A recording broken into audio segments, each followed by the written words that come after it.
In this video we're going to start to look at the graphs and what the graphs tell you about the adjustments and alterations you need to make to your outlet valve and hammer assembly system and also to the regulator.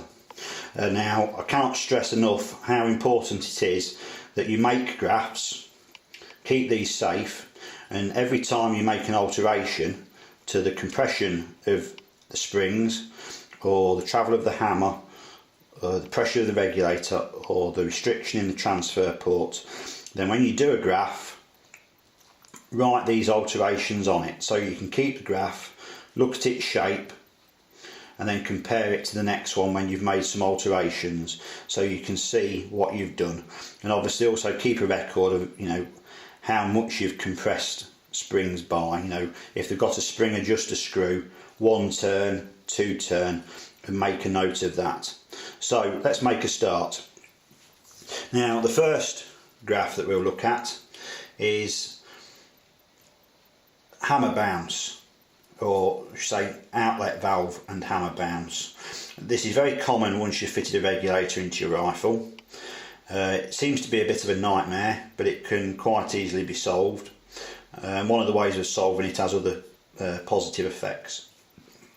So you've calculated, or you've spoke to people and you decided that this is the number of shots that you can get once you've put a regulator into your rifle.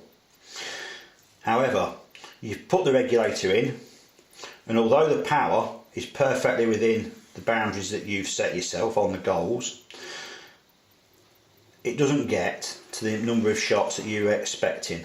The power drops off far quicker and far sooner. And obviously this is a bit of a worry for you. Why is this happening? Originally you were getting this many shots. Although there was a curve, you were getting more shots, and now the regulator's in, it's perfectly flat, but the number of shots has gone down. So this is a quite common email that I receive. Oh, I was fitting one of those regulators. Oh, I bought an XYZ regulator. I fitted it in. Oh, it's fantastic. 6 feet a second difference I've managed to get it down to, and I've weighed the pellets. But I reckon I should be getting 100 shots. My mate gets 110. I'm only getting about 70. I'm not very happy. Is the regulator broken? No. The problem you're experiencing, and it's the most common problem, and it's this bounce. And what happens is,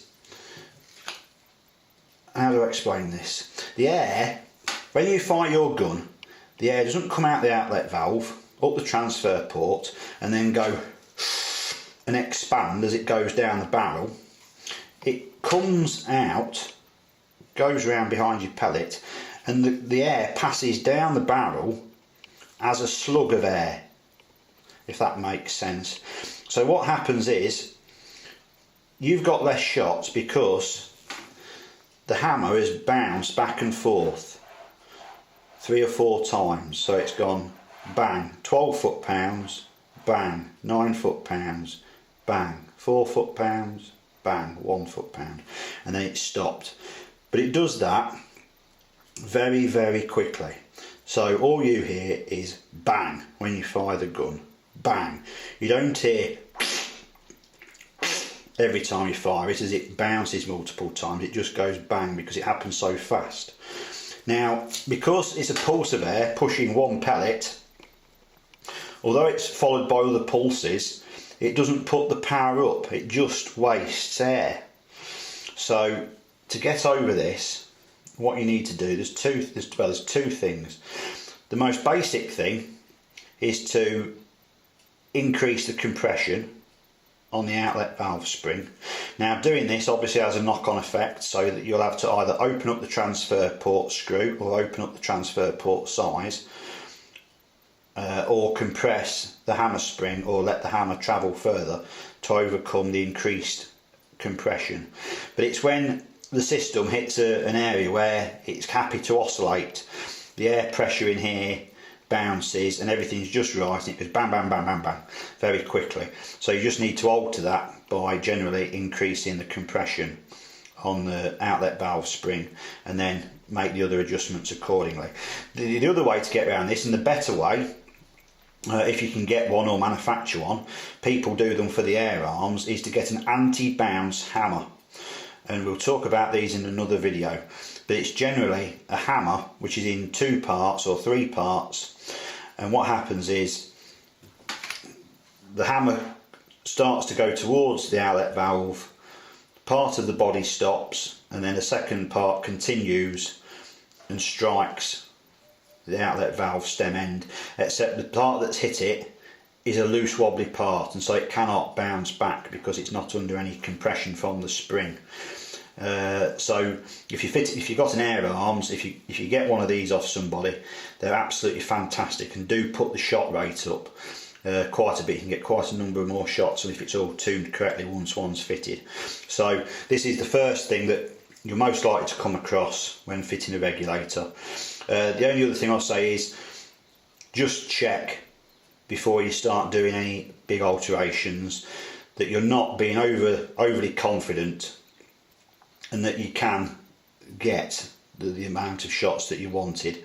So just go back, go through the video that says calculating the number of shots, and get somebody to check your maths, or speak to 2 or 3 other people with the same rifle to see what they get.